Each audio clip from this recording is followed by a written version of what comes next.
Hello students, good morning all of you. Online classes में आपका स्वागत है स्टूडेंट्स। आज मैं एक बड़ा इम्पोर्टेंट टॉपिक लेके आया हूँ आपके लिए, ध्वनि प्रदूषण, शोर प्रदूषण। प्रदूषण कई प्रकार का होता है, जैसे air pollution, water pollution, noise pollution, एक मृदा प्रदूषण भी होते हैं। उनमें तो सबसे इम्पोर्टेंट पार्ट ध्वनि प्रदूषण, जिसको हम शोर या नॉइज पोल्यूशन कहते हैं। तो स्टूडेंट जैसे बीएड सेकंड ईयर का पेपर है पर्यावरण शिक्षण, सेकंड ईयर का एक जो पेपर है उसका नाम पर्यावरण शिक्षण है। उसमें सेकंड ईयर में एक क्वेश्चन है ध्वनि प्रदूषण। बीए फर्स्ट ईयर में बड़ा इंपॉर्टेंट क्वेश्चन है प्रदूषणों में ध्वनि प्रदूषण। एमपी ज्योग्राफी में भी ये जो टॉपिक है वो सबसे इंपॉर्टेंट टॉपिक माना जाता है। आपको एक बार बता दूं कि बीएड सेकंड ईयर में जो पर्यावरण शिक्षण है नाम का पेपर है, उसका एक टॉपिक ध्वनि प्रदूषण। बीए फर्स्ट ईयर का जो सेकंड पेपर है संसाधन में पर्यावरण भूगोल, उसका भी इंपॉर्टेंट टॉपिक। और एमपी प्री ज्योग्राफी का जो फोर्थ पेपर है पर्यावरण, उसका ये टॉपिक है। तो बात करते हैं ध्वनि प्रदूषण की। ध्वनि प्रदूषण हम किसे कहते हैं, ध्वनि प्रदूषण क्या है? अगर मैं आपसे पूछूं कि नॉइज पोल्यूशन क्या है, पोल्यूशन में ध्वनि प्रदूषण क्या है, तो स्टूडेंट्स विल्सन कहते हैं, एक राइटर है विल्सन, ये ध्वनि प्रदूषण के बारे में या शोर के बारे में विल्सन ने लिखा है। कोई भी आवाज जो ग्रहण करने वालों के लिए अवांछित हो, कोई भी आवाज जो ग्रहण करने वालों के लिए, स्टूडेंट मैंने लिखा कि कोई भी आवाज जो ग्रहण करने वालों के लिए अवांछित हो, शोर कहलाती है।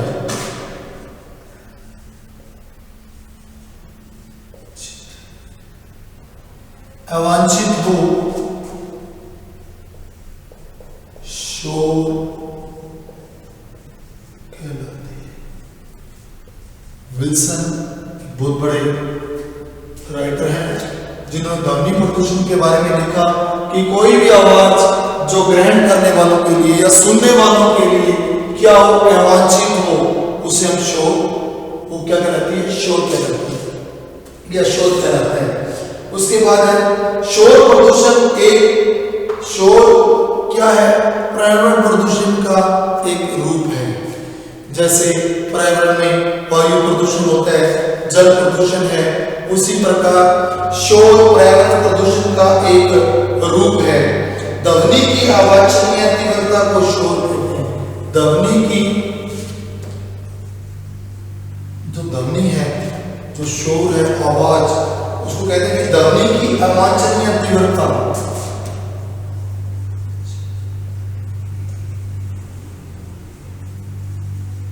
तीव्रता को शोर कहते हैं।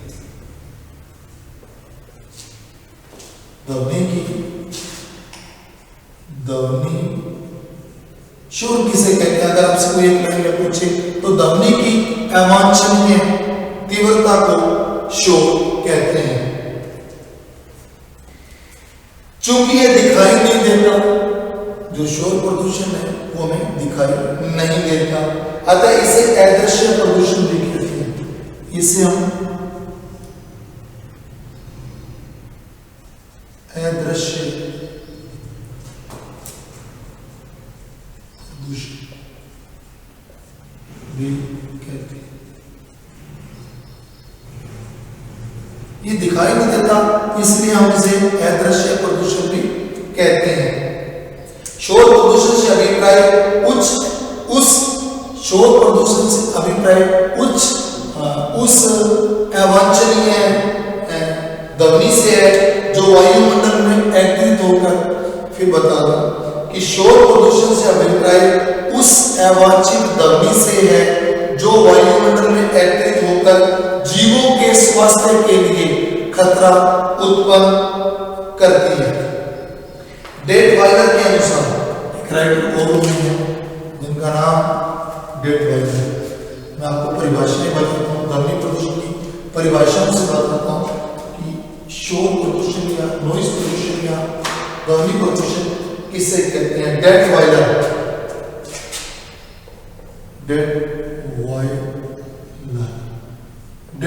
के अनुसार शोर क्या है? अकॉर्डिंग टू डेटवाइलर के अनुसार शोर क्या है?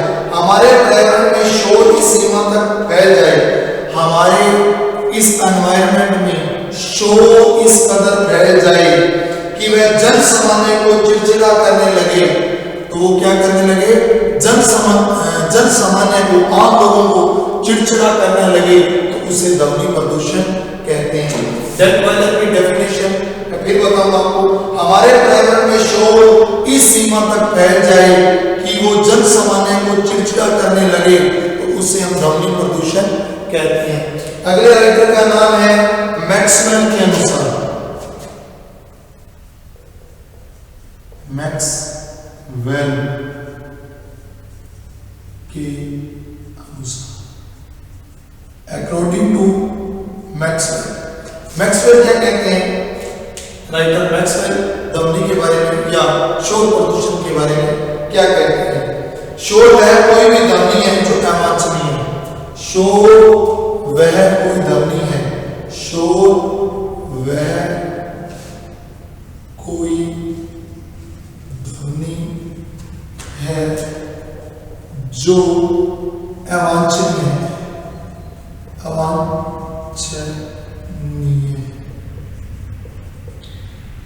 मैक्सवेल की डेफिनेशन बहुत आसान डेफिनेशन, मेरी पसंदीदा डेफिनेशन, वह कोई ध्वनि जो अवांछनीय है। यह वायुमंडलीय प्रदूषण का एक साधारण प्रकार है। यह वायुमंडलीय प्रदूषण का क्या है? एक साधारण प्रकार है। फिर एक बात आ जाती है एक और राइटर की, बी रॉय के अनुसार। एक और राइटर में बी रॉय की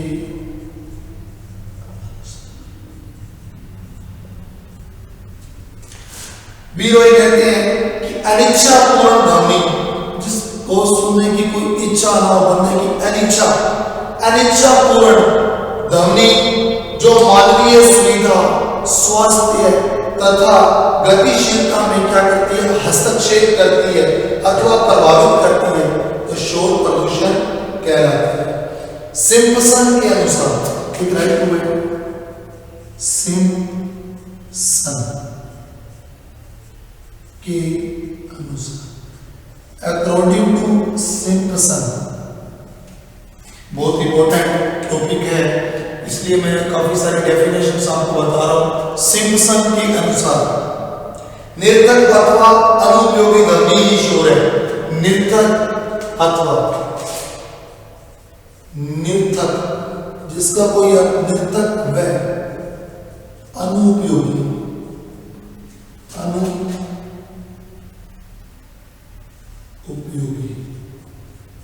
अनुपयोगी सिम्पसन की एक डेफिनेशन जो दूसरों से अलग है, ये कहते हैं कि निर्धक व अनुपयोगी ध्वनि ही शोर है। निर्धक व अनुपयोगी ध्वनि ही शोर है। तो स्टूडेंट्स, राइटर ने बहुत सारी परिभाषा, विल्सन कहते हैं कि कोई भी आवाज जो ग्रहण करने वालों के लिए क्या हो जाए? ग्रहण करने वालों के लिए।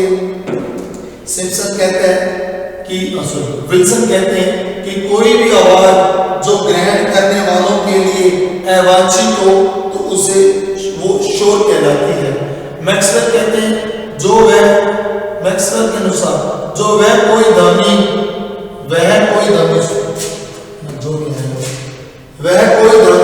जो अवांछनीय है शोर कहलाती है। सिम्पसन कहते हैं कि निर्धक व अनुपयोगी ध्वनि ही शोर है।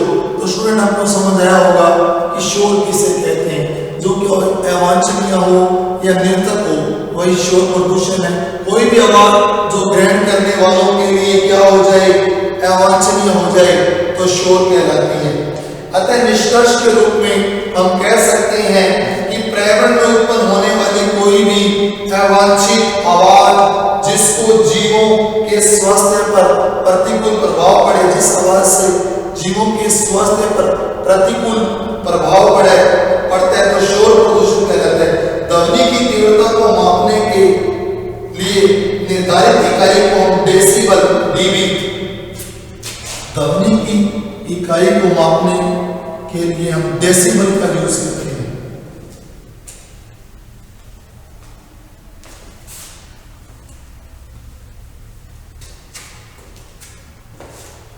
ध्वनि की तीव्रता को मापने के लिए निर्धारित इकाई को क्या कहते हैं, डेसिबल। डेसिबल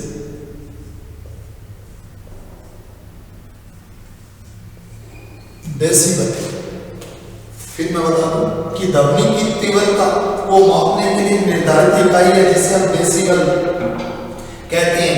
ध्वनि की तीव्रता बढ़ने के साथ साथ डेसिबल में क्या होता है, ध्वनि की तीव्रता बढ़ने के साथ साथ डेसिबल की तीव्रता में वृद्धि होती है। क्या होती है, डेसिबल की में वृद्धि होती है। जैसे जैसे ध्वनि की तीव्रता बढ़ेगी तो डेसिबल में वृद्धि होती है। दैनिक जीवन में हमें विभिन्न तीव्रता वाली ध्वनियां सुनाई देती हैं। जब हम रोड पे चलते हैं तो कई बार वाहनों के प्रेशर हॉर्न सुनते हैं, या धार्मिक सामाजिक धार्मिक जो लोग होते हैं उनके द्वारा मंदिरों में या किसी जागरण में हमें विभिन्न ध्वनियां या अलग स्तर की ध्वनियां सुनती हैं। जैसे दैनिक जीवन में हमें तीव्रता वाली ध्वनियां सुनाई देती हैं। रोजमर्रा की जिंदगी में बड़े बड़े शहरों में हम सड़क पे चलते हैं तो प्रेशर हॉर्न, जो ट्रकों में, दोपहिया वाहनों में, कारों में कई बार प्रेशर हॉर्न होता है, वो ध्वनियों में सुनाई मिलती है। मंदिरों में सुबह सुबह घंटियां या भजन कीर्तन जो लोग करते हैं धार्मिक भावना के अनुसार, तो वहां भी हमें विभिन्न प्रकार की ध्वनियां सुनाई देती हैं। इनका ध्वनि स्तर 10 से 100 डेसिबल तक होता है। जो हमें रोज ध्वनियां सुनती हैं उनका जो स्तर होता है वो 10 से 100 डेसिबल तक होता है। ये सामान्य है, हमें सुनने को मिलती है। 10 से 100 डेसिबल तक होता है। वैज्ञानिकों ने मानव स्वास्थ्य पर पड़ने वाले दुष्प्रभावों को ध्यान में रखते हुए वैज्ञानिकों ने क्या किया कि मानव स्वास्थ्य पर पड़ने वाले दुष्प्रभावों को ध्यान में रखते हुए अधिकतम सीमा निर्धारित की है, जो विभिन्न देशों में 75 डेसिबल से 85 डेसिबल। मनुष्य के ऊपर पड़ने वाले प्रतिकूल प्रभाव के कारण वैज्ञानिकों ने क्या किया, इसका एक निर्धारण किया जो विभिन्न देशों में 75 से 85 डेसिबल तक ध्वनि मानव सहन कर सकता है। इससे ज्यादा अगर ध्वनि की तीव्रता होती है तो मानव की शक्ति से, सहन शक्ति से ज्यादा हो जाती है। मानव क्या होता है, चिड़चिड़ापन आने लग जाता है। मानव अवांछनीय ध्वनि कहते हैं, उसको पोल्यूशन या ध्वनि प्रदूषण कहते हैं। शोर प्रदूषण के स्रोत हम आपको बताता हूं कि शोर प्रदूषण के स्रोत कौन कौन से।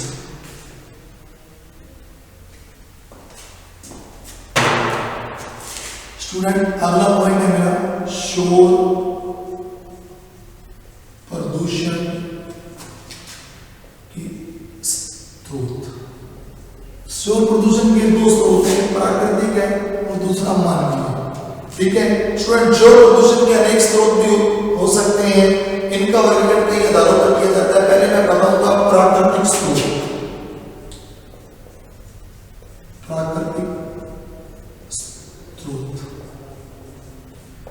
प्राकृतिक स्रोतों में मेघों का गर्जना, मेघ गर्जन, बिजली का कड़कना, तूफानी हवाएं,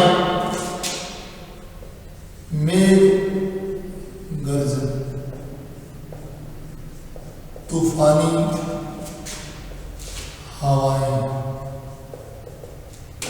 बिजली का कड़कना, बिजली का कड़कना। हम कर रहे हैं प्राकृतिक स्रोत। शोर प्रदूषण के कई स्रोत हैं, इसमें दो खास प्राकृतिक स्रोत में माननीय। प्राकृतिक स्रोतों में मेघ गर्जन, बिजली का कड़कना, तूफानी हवाएं, भूस्खलन, ज्वालामुखी विस्फोट,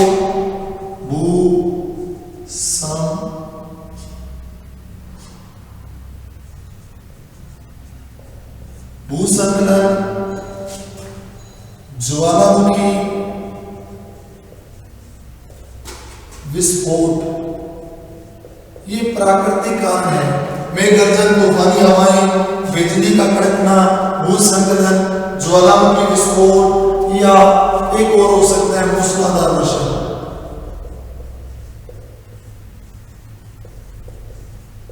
ये सब प्राकृतिक स्रोत है। अब आ जाएगा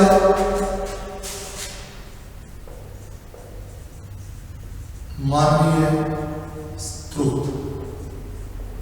प्राकृतिक स्रोत के अलावा मानव भी ध्वनि प्रदूषण में बड़ा हिस्सा है मानव का। जैसा कि मैंने आपको बताया अनेक स्रोतों से ध्वनि प्रदूषण होता है। तो पहला बता दिया हमने प्राकृतिक स्रोत, दूसरा मानवीय स्रोतों में परिवहन के साधन, उद्योग धंधे, परिवहन जो मानव यूज करता है, परिवहन के साधन। ध्वनि प्रदूषण में एक बड़ा भाग परिवहन के साधन है। परिवहन के साधन, उद्योग धंधे, मनोरंजन के साधन, उद्योग धंधे, स्टूडेंट्स। उसके बाद है कहते हैं कि परिवहन के साधन, उद्योग धंधे ये क्या करते हैं, पर्यावरण में प्रदूषण के स्रोत है। इसके अलावा मनोरंजन के साधन,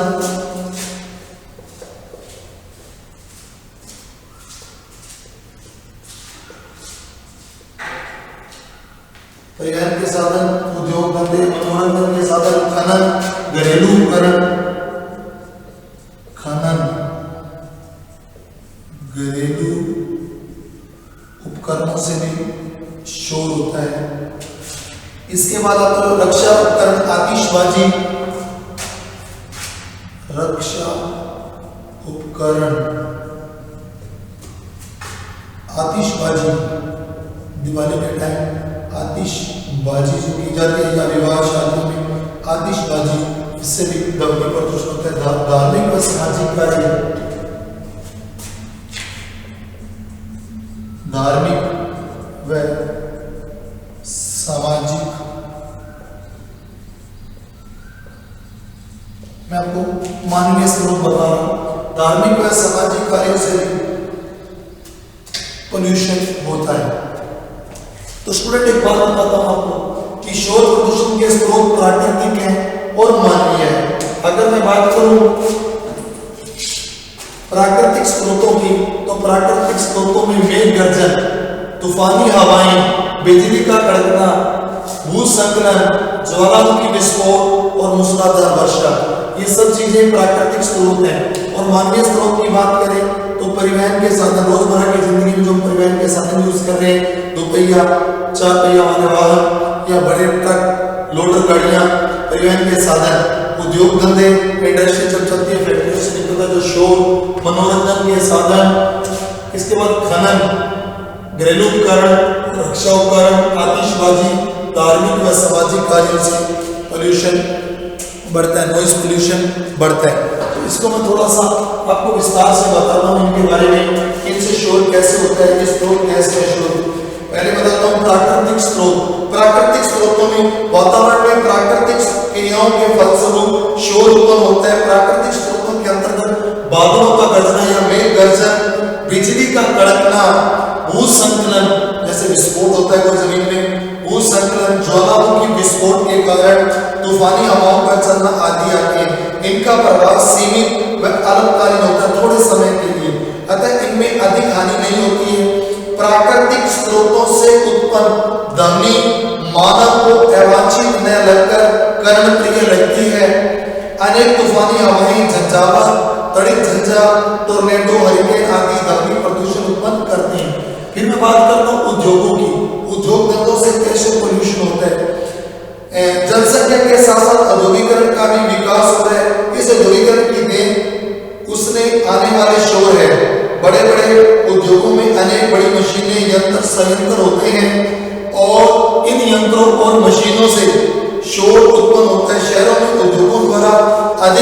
गड़गड़ाहट शोर उत्पन्न करती है और उद्योगों में काम करने वाले श्रमिकों को इससे ज्यादा सहन करना पड़ता है। औद्योगिक प्रक्रिया के अतिरिक्त भवन निर्माण से मनुष्य जो भवन का निर्माण करता है, सड़क निर्माण तथा अन्य संबंधित गतिविधियों के द्वारा भी शोर उत्पन्न होता है।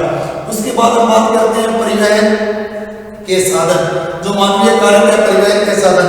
परिवहन के साधन कैसे? शहरीकरण के कारण यातायात घनत्व भी बढ़ता जा रहा है। आज सड़कों पर प्रतिदिन लाखों मोटर गाड़ियां दौड़ रही हैं। ये वाहन कम या अधिक मात्रा में ध्वनि उत्पन्न करते हैं। इन वाहनों में कार, मोटर, बस, ट्रक, दुपहिया वाहन, तिपहिया वाहन, रेलें, वायु यान आदि प्रमुख है।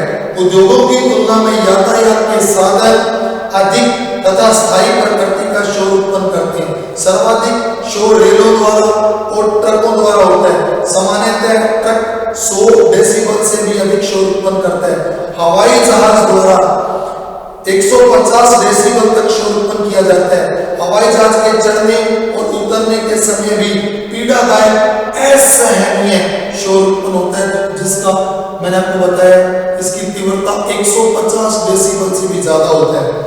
जेट विमान और सुपरसोनिक वायुयान अन्य विमान की अपेक्षा में अधिक तीव्र ऊंचाई पर उड़ते हैं। ये विमान तीव्र गति से उड़ने के कारण प्रतिघाती तरंगें उत्पन्न करते हैं।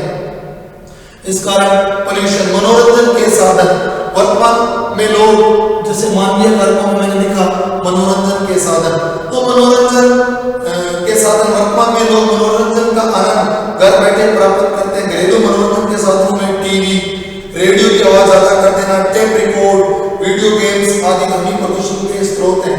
वर्तमान में कुछ आवृत्ति वाले पॉप संगीत भी चलती हैं, तो उनको लोग क्या करते हैं, टेप रिकॉर्ड में या किसी म्यूजिक सिस्टम में जोर जोर से लगा देते हैं। पॉप संगीत भी लोगों को पसंद किया जाता है। ये ध्वनि प्रदूषण को बढ़ाने में सहायक है।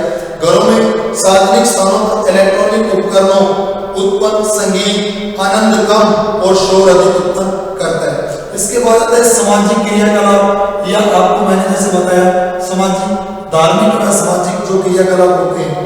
वर्तमान समय में सामाजिक और धार्मिक स्तर भी शोर से अछूते नहीं रहे हैं। विभिन्न त्योहारों पर, सांस्कृतिक उत्सवों में, मेलों, शादी विवाह के अवसर पर तेज आवाज में लाउड स्पीकर बजाए जाते हैं। मंदिरों में प्रतिदिन पूजा अर्चना के टाइम या भजन कीर्तन के टाइम जो लाउड स्पीकर लगाए जाते हैं ऊंची ऊंची आवाज में। इसके अलावा जो जुलूस निकाला जाता है, नेताओं के द्वारा जो रैलियां निकाली जाती है, उसमें भी जो लाउड स्पीकर लगाए जाते हैं, वो भी ध्वनि प्रदूषण का एक स्रोत है। इसके बाद मैं बात करूं घरेलू उपकरण, मैंने आपको बता दिया।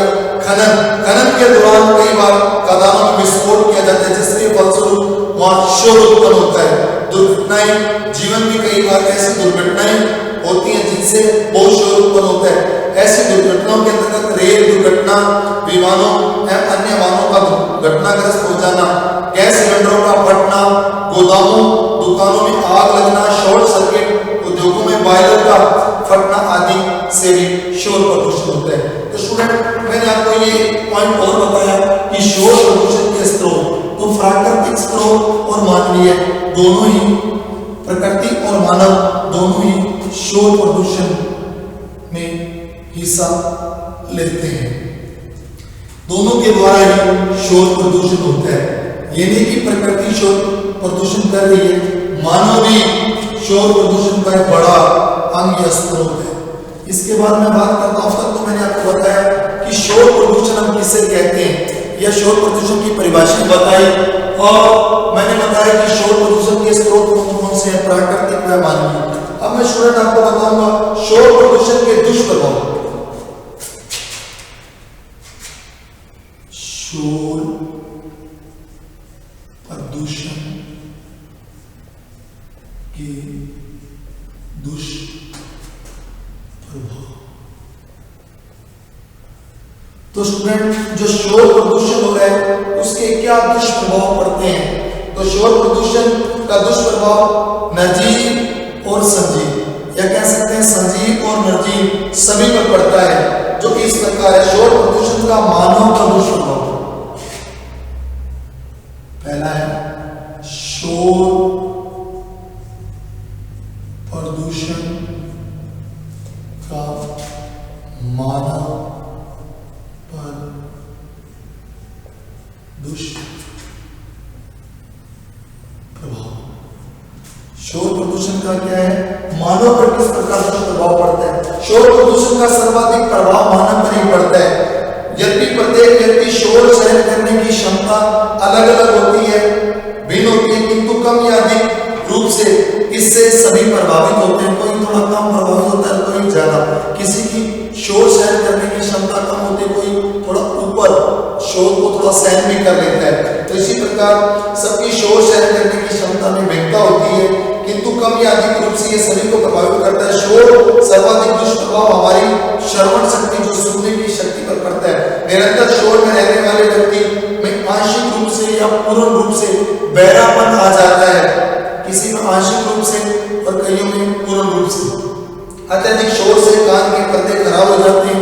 180 डेसिबल की तीव्रता वाले शोर के संपर्क पर मानव की मृत्यु भी हो सकती है। शोर प्रदूषण से रक्तचाप का बढ़ना, जो रक्तचाप है वो बढ़ने लग जाता है। हृदय की धड़कन तेज होती है, तेज होना, देखो इससे रक्तचाप बढ़ जाता है। हृदय की धड़कन भी क्या हो जाती है? तेज हो सकती है। और शोर प्रदूषण से क्या होता है? पाचन रसों के निर्माण में कमी आने लग जाती है। पाचन जो हमारी शक्ति है उसमें कमी आने लग जाती है। स्वास्थ्य संबंधी समस्या उत्पन्न हो जाती है। शोर के कारण मानव के शारीरिक स्वास्थ्य की अपेक्षा मानसिक स्वास्थ्य अधिक प्रभावित होता है। शारीरिक स्वास्थ्य के अलावा माने का जो मानसिक पार्ट है, मानसिकता है, वो ज्यादा प्रभावित होती है।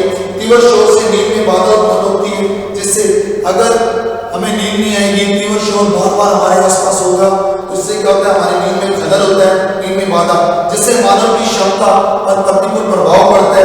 और शोर के कारण मनुष्य की एकाग्रता क्या हो जाती है?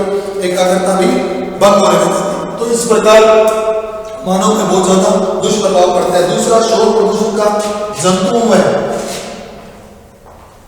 शोर प्रदूषण का जंतुओं व वनस्पति पर दुष्प्रभाव। तो शोर प्रदूषण का जो दुष्प्रभाव है वो जंतुओं और वनस्पति पर भी पड़ता है। अत्यधिक शोर से मानव ही नहीं अपितु जीव जंतु तथा वनस्पतियों पर भी हानिकारक प्रभाव पड़ता है। अत्यधिक शोर से मानव पर ही नहीं, जंतुओं और वनस्पति पर भी दुष्प्रभाव पड़ता है। शोर प्रदूषण से जंतुओं का व्यवहार व शारीरिक क्रिया प्रभावित होती है। लगातार होने वाले शोर के कारण पशु पक्षी अपना आवाज छोड़कर दूसरी जगह चले जाते हैं। खनन क्षेत्रों तथा सड़क मार्गों के निकट से वन्य जीव जंतुओं के पलायन का यह एक प्रमुख कारण है। जहां खनन होता है या जहां सड़क मार्गों के निकट से वन्य प्राणी क्या हो गए? वो दूर चले जाते हैं। शोर के कारण वन्य प्राणी अनेक प्राकृतिक क्रियाकलापों पर प्रतिकूल प्रभाव पड़ता है। तेज ध्वनि तरंगों के कारण पक्षी अंडे देना बंद कर देता है। ये समस्या बहुत ज्यादा देखने को मिल रही है। तीव्र ध्वनि से अनेक सूक्ष्म जीवाणु क्या हो जाते हैं? नष्ट हो जाते हैं, जिससे क्या हो जाता है? अपशिष्ट पदार्थों अपघटन में क्या हो जाती है? बाधा आती है। अत्यधिक शोरगुल वाले क्षेत्रों में रहने वाले पालतू पशुओं के स्वास्थ्य पर विपरीत प्रभाव पड़ता है। जंतुओं के समान ही वनस्पति के विकास पर भी शोर प्रदूषण का दुष्प्रभाव पड़ता है। अब बात करेंगे हम शोर प्रदूषण से भवनों का दुष्प्रभाव। निर्जीव पे भी मैंने आपको बताया था, सजीव के साथ साथ निर्जीव पे भी प्रभाव पड़ता है। शोर प्रदूषण का भवनों पर दुष्प्रभाव। संजीवों के अलावा निर्जीवों पर भी शोर प्रदूषण का दुष्प्रभाव पड़ता है। कैसे? तेज ध्वनि तथा विस्फोटों से उत्पन्न तरंगों का भवनों पर दुष्प्रभाव पड़ता है। तेज आवाज के कंपन से भवनों की खिड़कियों के शीशे टूट जाते हैं। बहुत ज्यादा आवाज होगी, ध्वनि के कंपन से क्या होता है? भवनों के शीशे, जो खिड़कियों के शीशे हैं वो टूट जाते हैं, छतें हिल जाती हैं, दीवारों में दरारें पड़ने लग जाती हैं। खनन क्षेत्रों में होने वाले शक्तिशाली विस्फोटों के कारण निकटवर्ती बस्तियों में वनों में अत्यधिक हानि पहुंचती है और परमाणु विस्फोटों के कारण उत्पन्न होने वाले कंपन से वनों में अन्य स्थानों पर बहुत ज्यादा क्षति उत्पन्न होती है। वनों के अलावा बांधों व पुल आदि निर्माण कार्यों में कुछ ध्वनि तरंगों से हानि होने की आशंका होती है। अब हम बताएंगे कि शोर प्रदूषण को नियंत्रण करने के उपाय। मेरा अगला पॉइंट है कि शोर प्रदूषण को नियंत्रण करने के क्या उपाय किए जा सकते हैं। फर्स्ट पॉइंट, ये तो मैंने आपको बताया कि शोर क्या है, ध्वनि प्रदूषण क्या है, उसकी परिभाषाएं बताई, उसके स्रोत बताए और फिर मैंने बताया कि क्या प्रभाव पड़ता है। अब मैं आपको बता रहा हूं शोर प्रदूषण के या ध्वनि प्रदूषण, शोर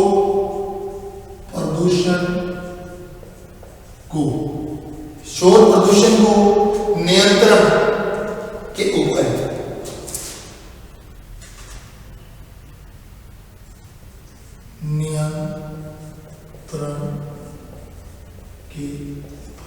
आप कैसे नियंत्रित कर सकते हैं इसको? शोर प्रदूषण नियंत्रण के उपाय कम कैसे कर सकते हैं? देखो शोर प्रदूषण तो होगा, लेकिन हम इसे कम कैसे कर सकते हैं, लोगों को जागरूक कैसे कर सकते हैं इसके प्रति? तो शोर प्रदूषण के नियंत्रण के उपाय बताता हूं। मानव की वैज्ञानिक प्रगति के साथ शोर की तीव्रता बढ़ती जा रही है। सजीवों और निर्जीवों वस्तुओं पर शोर प्रदूषण के व्यापक दुष्प्रभाव देखते हुए हम कुछ इसके उपाय करते हैं या दुष्प्रभावों को देखते हुए इस पर नियंत्रण के प्रयास आवश्यक है। और ध्वनि के डेसिबल के स्तर पर आंशिक वृद्धि का अर्थ ध्वनि के दबाव में कई गुना वृद्धि। शोर प्रदूषण को रोकने के उपाय कुछ इस प्रकार है। नंबर 1, शोर उत्पन्न करने वाले कारखानों की स्थापना बस्तियों से दूर की जानी चाहिए। जो कारखाने शोर कर रहे हैं उनको बस्तियों से दूर स्थापित किया जाना चाहिए। ये पहला पॉइंट है नियंत्रण करने का। नियंत्रण के उपाय बता रहा हूं। पहला, शोर उत्पन्न करने वाले कारखानों की स्थापना बस्तियों से दूर उनको स्थापित किया जाना चाहिए। उद्योगों में अधिक पुरानी हो चुकी मशीनों को क्या करना चाहिए? जो मशीनें बहुत ज्यादा आवाजें कर रही हैं उन मशीनों को बदलना चाहिए। तीसरा, नवीन मशीनों को ध्वनि अवशोषण से ढककर शोर प्रदूषण कम किया जा सकता है। वाहनों के उचित रखरखाव, तीव्र ध्वनि वाले हॉर्न पर प्रतिबंध लगाएं तथा उन्नत तकनीक के साइलेंसर लगाकर वाहनों के शोर को कम किया जा सकता है। सड़कों की समय समय पर मरम्मत तथा उचित यातायात नियंत्रण व्यवस्था द्वारा वाहनों के प्रभाव को नियमित बनाकर शोर प्रदूषण को घटाया जा सकता है। आबादी क्षेत्रों में वाहनों के प्रवेश पर, भारी वाहनों के प्रवेश पर प्रतिबंध लगाया जा सकता है। नगरों में शोर प्रदूषण तथा यातायात दबाव कम करने के लिए नगरों के बाहर इन उद्योगों की स्थापना की जानी चाहिए। बाईपास मार्ग के सहारे होने वाले निर्माण कार्य पर पूर्ण प्रतिबंध लगाना चाहिए। हवाई अड्डों तथा खनन स्थलों के निकट 15 किलोमीटर की त्रिज्या पर कोई भी बस्ती नहीं बसाई जानी चाहिए, उसकी स्वीकृति नहीं दी जानी चाहिए। विभिन्न घरेलू उपकरणों की नियमित सफाई तथा स्नेहक पदार्थों का प्रयोग करके शोर को कम किया जाना चाहिए। शोर प्रदूषण के नियंत्रण में वृक्ष की भी अत्यधिक महत्वपूर्ण सिद्ध होते हैं।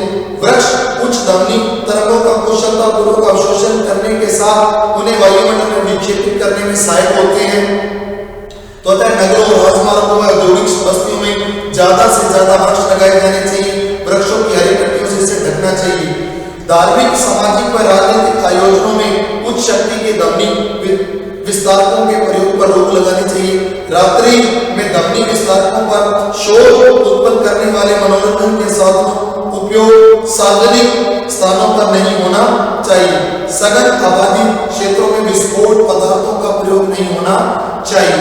शोर प्रदूषण को रोकने के लिए व्यापक कानून बनाकर उन्हें कारगर ढंग से लागू किया जाना चाहिए। पर्वतीय क्षेत्रों तथा खनन क्षेत्रों में विस्फोटों के प्रयोग पर रोक होनी चाहिए। और लास्ट पॉइंट है, जन सामान्य को शोर प्रदूषण के कारणों तथा नियंत्रण के उपायों के बारे में विभिन्न संचार के माध्यमों से जानकारी दी जानी चाहिए। लोगों में जन जागरण, जन चेतना जगाई जानी चाहिए कि शोर प्रदूषण किन स्रोतों से हो रहा है और इसे नियंत्रण के उपाय बताए जाने चाहिए। आशा करता हूं कि आज का मेरा जो टॉपिक था ध्वनि प्रदूषण या शोर प्रदूषण, एक बहुत ही आसान टॉपिक आपको समझ आया होगा। तो हम मिलते हैं नेक्स्ट क्लास में। अगर कोई डाउट हो तो आप अगली क्लास में पूछ सकते हैं। तब तक के लिए नमस्कार, खुदा हाफिज, अलविदा।